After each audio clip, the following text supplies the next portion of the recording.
You have the power, you have the control, and, this is doable and better days are ahead for you. So can you explain the first tools that you found that did provide some relief, that they did provide some benefit in reducing your tinnitus or your perception of it? Yep. So the first thing for me was let me kind of back up a bit. So I've always had a low level baseline tinnitus for as long as I can remember, probably since my teens, right?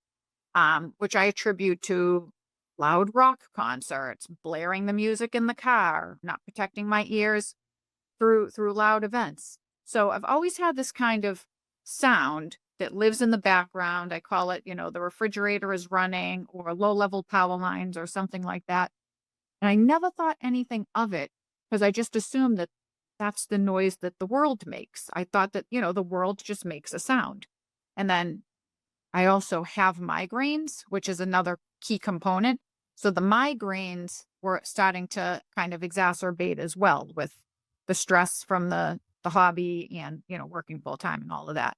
So started going to the doctors and talking about the changes in the migraines, change and the tinnitus was inching its way up a bit, right? So, stress levels, it was kind of getting louder, but I still wasn't paying attention to it. So went to the doctor. Doctor said, okay, you know, go to physical therapy, go get a hearing test, go see, go start figuring out your migraine. We'll figure out your migraines and why they're kind of increasing a bit.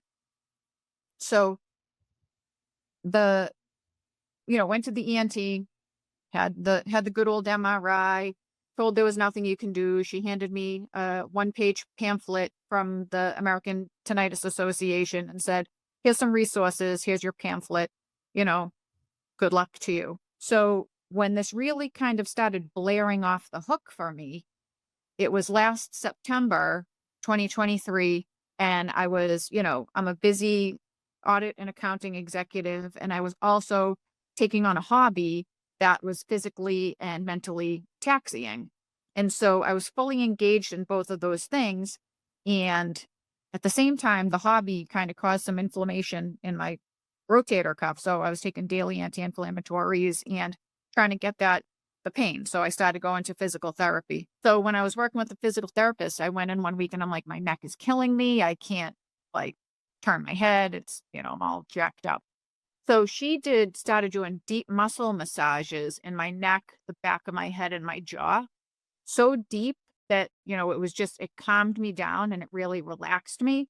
And that was the first time when I left the office that I had silence. It was so strange. I was going into the level 8, 9, 10, and then she just did this amazing massage, and then I left in silence. So then I was like, all right, so there's a correlation between my neck and the tinnitus. And so she was doing that like 2 or 3 times a week, and I would get moments of silence and then larger chunks of silence, but then it would, you know, fluctuate back up.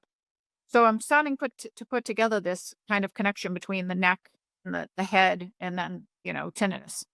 I also had done a bunch of other tests. I did like spine x-ray, allergy testing, neurology, CAT scan.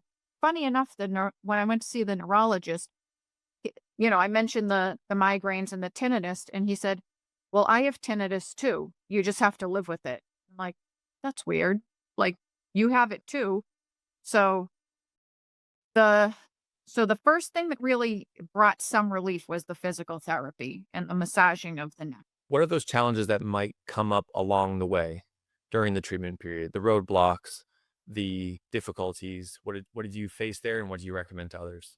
So everybody's biology and everybody's root cause is going to be different. For me, the roadblocks were just finding out what the right tools were for me personally. What works for me might not work for somebody else.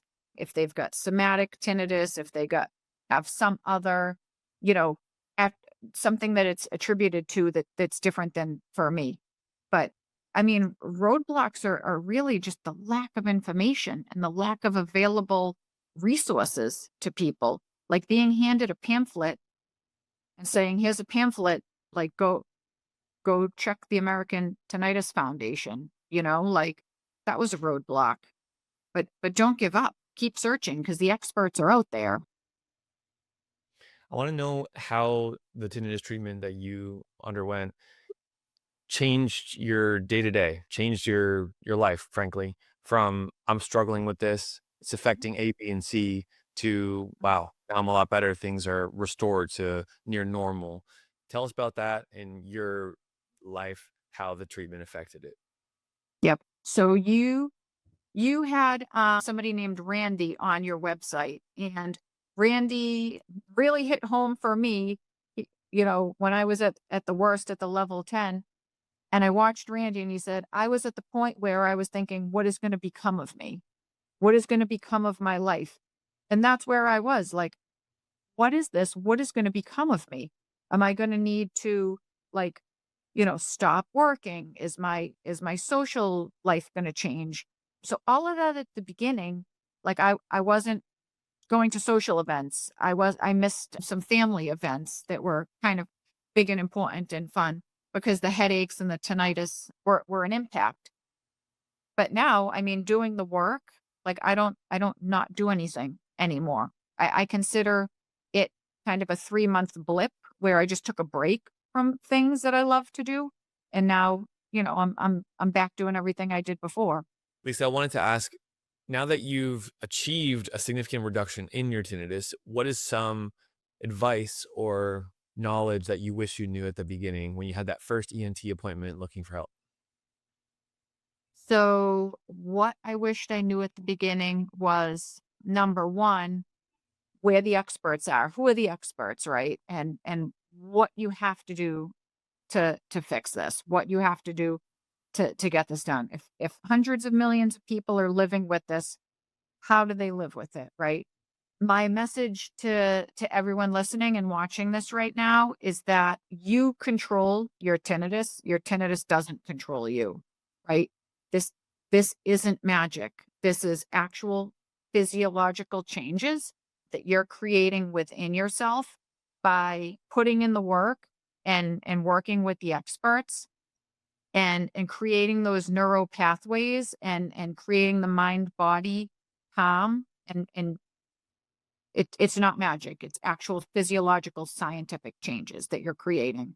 You have the power to change your own situation and progress to habituation. If you follow Treble Health and get value from these videos, I would highly recommend that you watch the full video from this clip right here or subscribe to this clip's channel. Every little bit counts, and your support means the world to me. This is Dr. Ben Thompson with Treble Health.